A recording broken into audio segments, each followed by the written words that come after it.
It's the launch of Christmas Jumper Day. My name is Andrew Morrissey. Welcome. I'm joined here today by representatives from St. Vincent de Paul. Junior Locke is with us and Paddy Kevane. Guys, you're welcome. Thanks a minute for coming in. We'll get on to Christmas Jumper Day and we'll explain what it's all about, and we'll talk about the funds and everything else, because it's our 6th year doing this in conjunction with St. Vincent de Paul, and we'll also talk about how easy it is as well. But we'll delve into where the funds and stuff go as well over the course of the next while. So lads, you're very welcome. We'll start off with you, Junior. Tell us a bit about your role with St. Vincent de Paul and what you do. Yeah, I suppose my role now, at this present time, I'm the manager of the OFC. Essentially, is our donation centre above in Mona Valley. The donation centre was set up really to source donations for our shops. So we do have shops in Tralee, Castle Island, Clorrigan, Listowel and Killarney. We also service Abbeyfield shop, and of course we're linked with the overall St. Vincent de Paul have 227 shops now nationwide, so a lot of shops. We're linked with Cork, so we have Kerry and Cork at 37 shops, so it's quite a lot of shops. And again, it's my role is to go out and making sure that we do have donations to supply the shops. All the funds that we generate from our shops go into various activities throughout, so it's not just the shop. So Paddy will go through that, and I suppose this is a new venture for us. We started out, it's only in the last 12 months the centre has opened in Mona Valley, and we really have come on in the 12 months.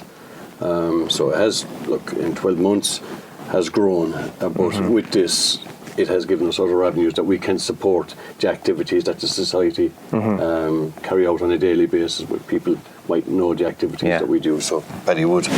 And what's your role then, Paddy? Yeah, because we've dealt with Junior quite a bit over this last number of years. We've heard way too much of him. So tell us about yourself. Well, I suppose around September the 11th of last year, on a lovely date, I was elected the Tralee area president. So that area covers Tralee, obviously, Ballyduff, Ballyhaig, West Kerry and Castle Island, Knocknagoshel. And I suppose I'm kind of finding my feet now at this stage, but no, it's a fantastic role, and it's great to work, meeting members of the public and seeing the difficulties that they face, and as well as that, working with volunteers, and it's a huge learning curve for me. But yeah, I enjoy it. It's a voluntary role. I work by day with another job, and then by the evening time then it's St. Vincent de Paul, and that's the way we're kind of going. Now, you mentioned volunteers. That's a huge part of it as well. And last year, Elaine and I from Kerry's for Breakfast went up to the centre of Mona Valley. We met you, Junior, there with some of the volunteers who were working on that day. How many would you say would you deal with on a daily basis? In regards to volunteers? Yeah. I'd say roughly we'd have a couple of hundred volunteers within the Tralee area alone. Wow, and then there's volunteers that, like for example, we'd have volunteers in the Meals on Wheels element. We have volunteers in family visitation or home visitation. Then we have volunteers who volunteer inside the shop. So there's all different types of roles, within volunteer. And myself, I'm a volunteer, so it varies all the roles. But like, everybody has a part to play in the society, and if anybody ever wants to join us, we'd be delighted to have them. Yeah, and just on that note, while we think of it, what's the best way to get involved if you're watching this or listening to this and you want to be a volunteer? Yeah, there's you can ring our local office. You can apply online as well. And you can apply online, svp.ie. We all have Facebook pages now, so all of our shops individually would have shops. So, say, Vincent's Castle Street, Tralee. You'll have Vincent's Fiery Lane, you'll have Vincent's Castle Island, Vincent's Killarney. So you can link onto their Facebook pages there if you want to become a volunteer in a shop. But and the same with the donation centre in Mona Valley. If you want to become, we have Vincent's Donation Centre in Mona Valley.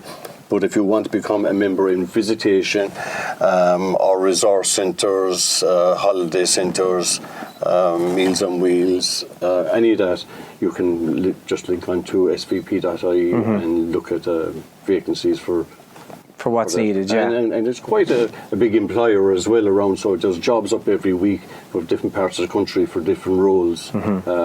So there's a big part there as well. Now, the shops themselves, what goes on there on a daily basis for somebody who wouldn't have been into the St. Vincent de Paul shop before?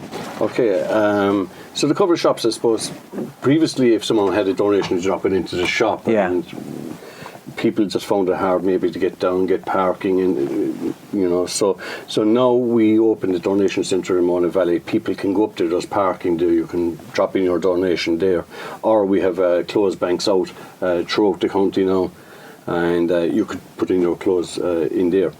When they're brought back to the donation centre, their process, so we have a team of people that will go through everything, look at it to see, is it suitable for wearing, is it clean?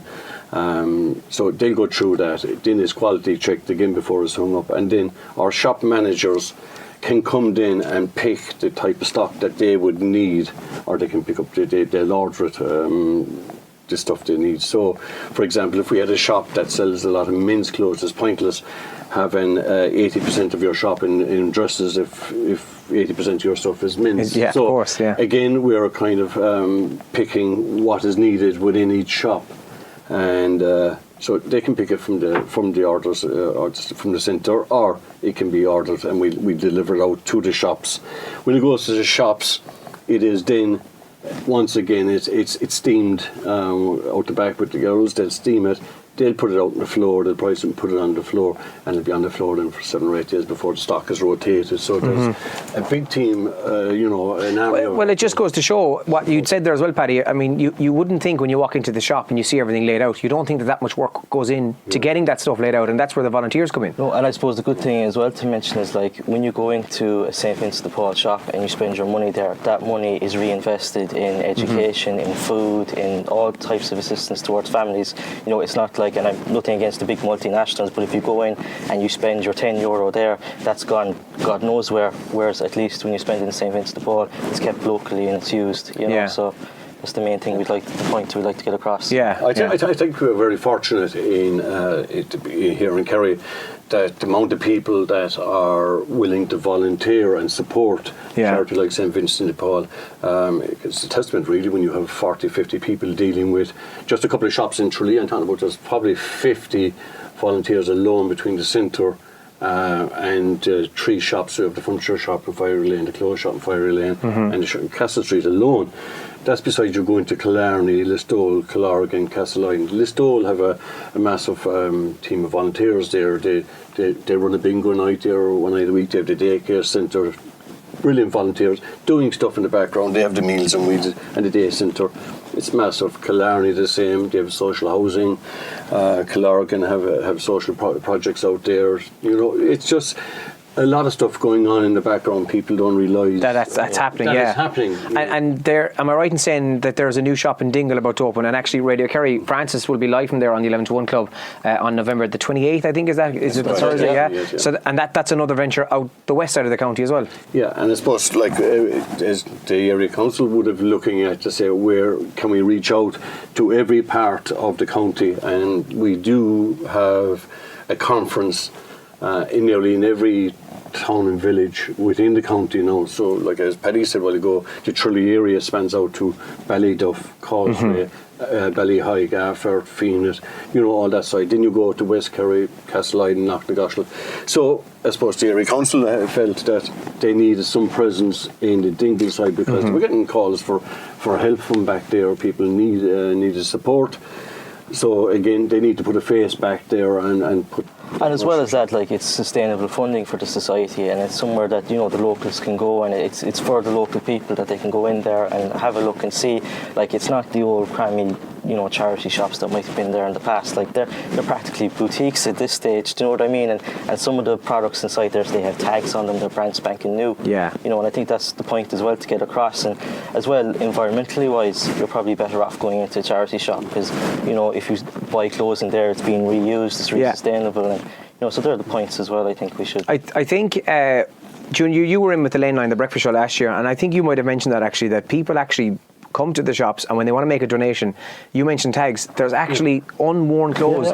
They bought it for whatever reason, they didn't wear it for whatever reason, and then they've donated it, so somebody can come in and buy literally something that's been taken off of a rack and put onto another one. 100%. We get the majority of the clothes we get in a lot of our shops will have brand new tags on them. For I suppose a big thing now, people are buying online. So they get it online and next thing it don't fit for some reason or it's the wrong colour or whatever. So they might put aside, so I'll send that back. and when in there 20 days or whatever it is, time to return it, they don't.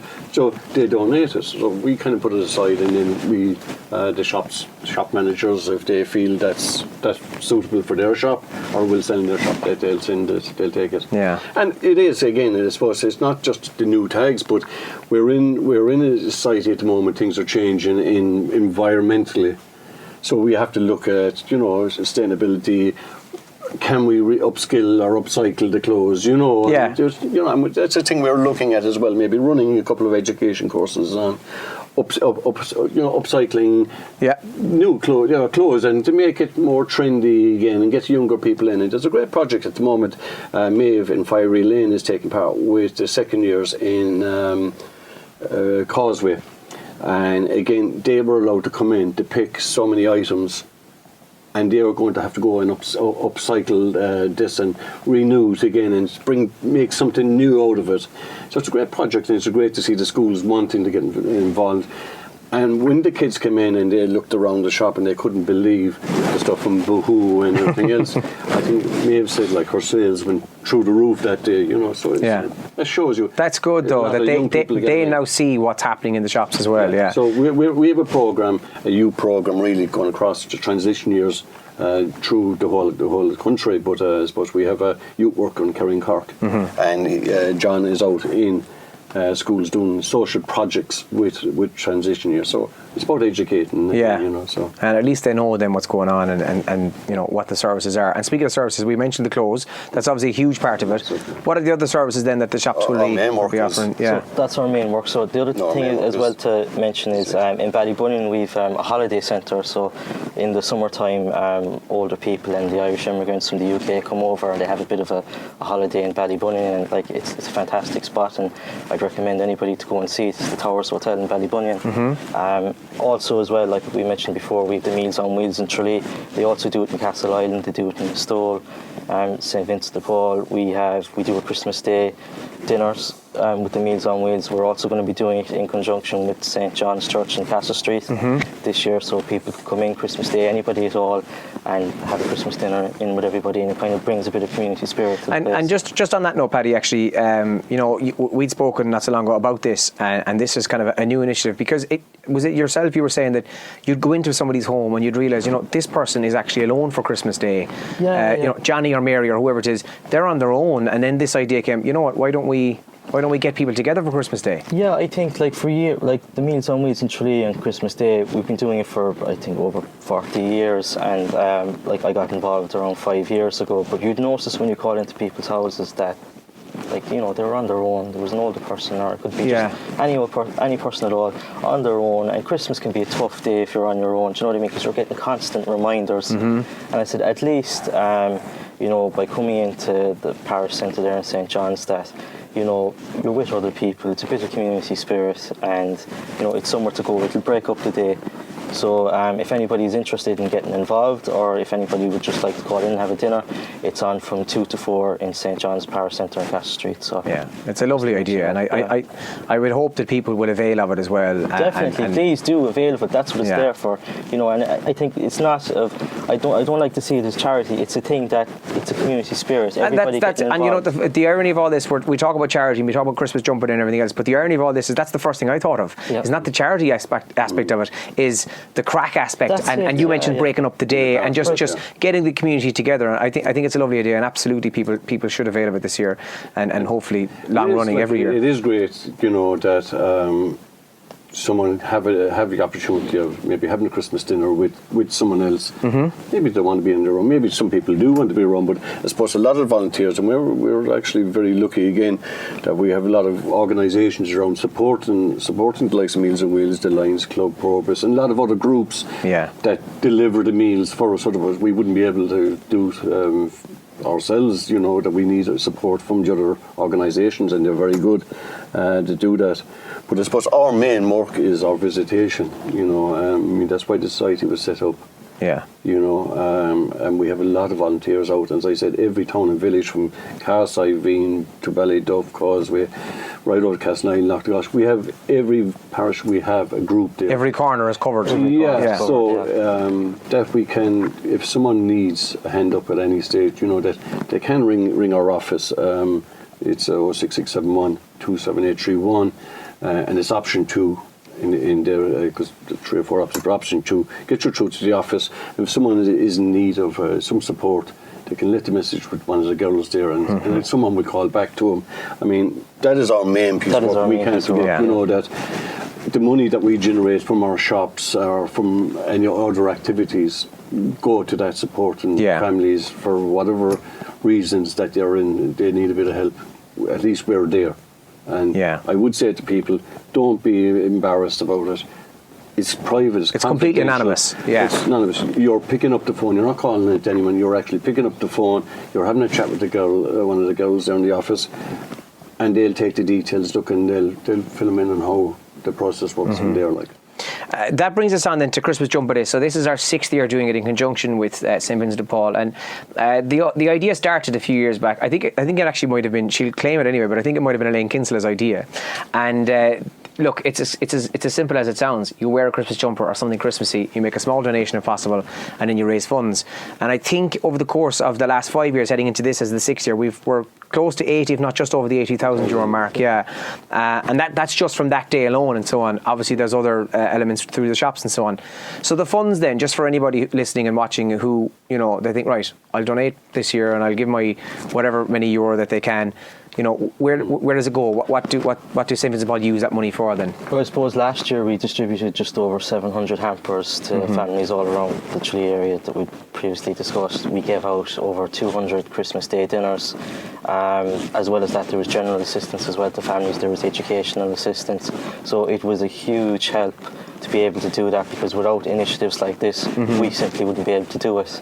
And like, our shops can only give so much, but you know, initiatives like this are fantastic. And you know, it was great to be able to provide over 700 hampers to families last Christmas. And like, we'd appeal again, if there's anybody who feel like they're in need, please do pick up the phone or email or go on the website, or just please do contact us. Don't feel like, you know, there's nowhere to go. There is, you know, so chat to us and we'll take it from there. No, I was sorry, Judy. I was just before you say anything else, I was in that starting centre, so I saw the hampers, you know, and not so much being prepared and being made, but I saw the bits being gathered for the hampers, and I mean, it's a serious operation. There's a lot going on, you know. And I suppose we should have learned from that last year that when you came in and did a video around the clothes side of it, we should have videoed the whole making of the hampers, because and putting them together. Serious operation within 2 or 3 days, because that's kind of the kind of time span that we have, is kind of 2 or 3 days, put it together to get it out. This year we will make the video of it, and hopefully, you know, it'll give people a taste of what is going on. But again, this Christmas jumper, the funds is a county-wide activity, and the funds that come in will be shared throughout the county. So if you're in Castleknock or wherever, you know that the funds can reach your community, and that's what St Vincent de Paul are about. It's about helping their own communities, you know. So we are in a national project, but we do support locally. So if it stays in Kerry. Stays in Kerry, you know, and we're all helping each other, and it is, you know, that's the way it works, and it works well for us. And I say there's the Christmas Jumper Day, and thanks to Elaine for coming up with the idea. She'll say it was her idea. She'll say it was her idea, but no, I think we were having a meeting about various Christmas initiatives on how we might do something, and I'd be 99% certain it was her idea that came up with it originally. We've been very lucky with Radio Kerry over the years, because previous to Christmas Jumper we had the auctions, which was a very time-consuming and very hard. They were on, and you know. Because away from the honour element of those auctions, there was a lot going on in the background for days before and after. So look, the idea when it came up, we were only delighted to be thought of, you know, as to be chosen charity. So again, to get to do it, and every year it seems to be growing. The schools, there's more businesses, there's more taking part in it. Look, and all we're saying is someone to make a donation. It don't have to be €2, don't have to be €5. You make a donation what you think you can put in. Yeah.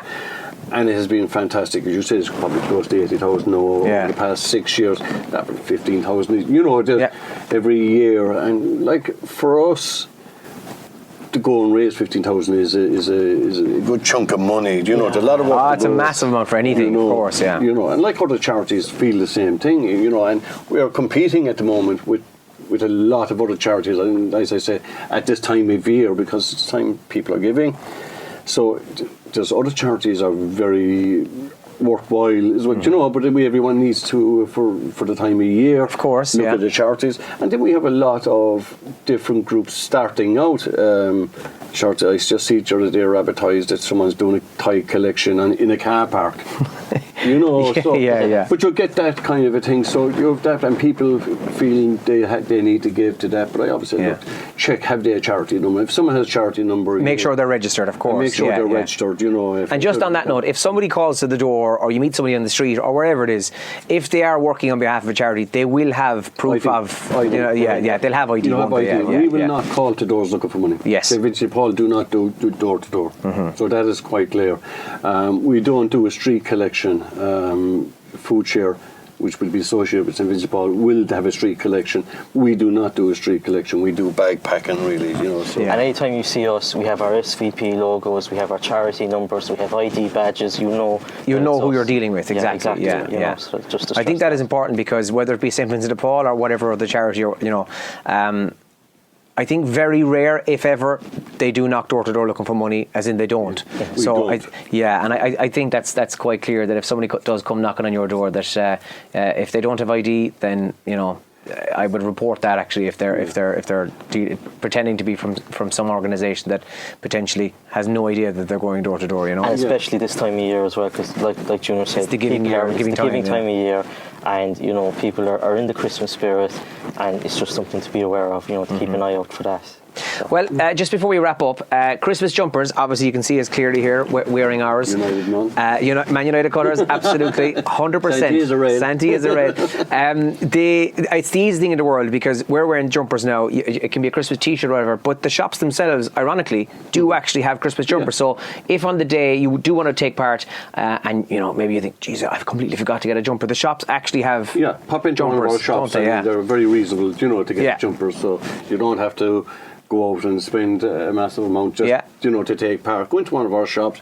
Jumpers are reasonable. That is supporting us. Anyway, of course, it's a good idea. So do wear your Christmas jumper. It's on December the 6th this year. It's our 6th year doing it, and as we mentioned, we raised close to 80,000 euro over the last number of years. And when I say we, the people of Kerry have raised that, and they have done it in businesses, the hospitals, they've done it in shops, people have wearing them when they're in school, they've done it while they're out shopping. So you can wear a jumper or a t-shirt, even if you're just at home in the kitchen listening to the radio. It doesn't really matter. If you can help in any way, please do. And if someone wants to donate clothes to it, like we have our warehouse in Mona Valley, there's plenty parking outside. We have clothes banks outside, but you can also just bring them into us, or we can come out to the car and lift them in for you. Or if you have some clothes at home and you can't bring them in, you have no transport, give us a buzz and we'll arrange it to pick up as well. So we try to make it as easy for people to donate as possible, without anything. So, and we do have clothes banks out around the place, and they're all clearly marked Vincent or SVP clearly on them, so they're all bins. So check them all out on social media as well, and of course on the day we'll be giving running updates on the air as well. So Paddy, Junior, thanks for joining us. Thank you, Andrew. Thanks to the radio. Hopefully we'll have a successful Christmas Jumper Day 2019, and may I just say, it's right now it's the 11th of November. May I be the first to wish you both a very happy Christmas. All right. Thank you. Thanks for joining us, and if you want to see more, check out our website radiokerry.ie.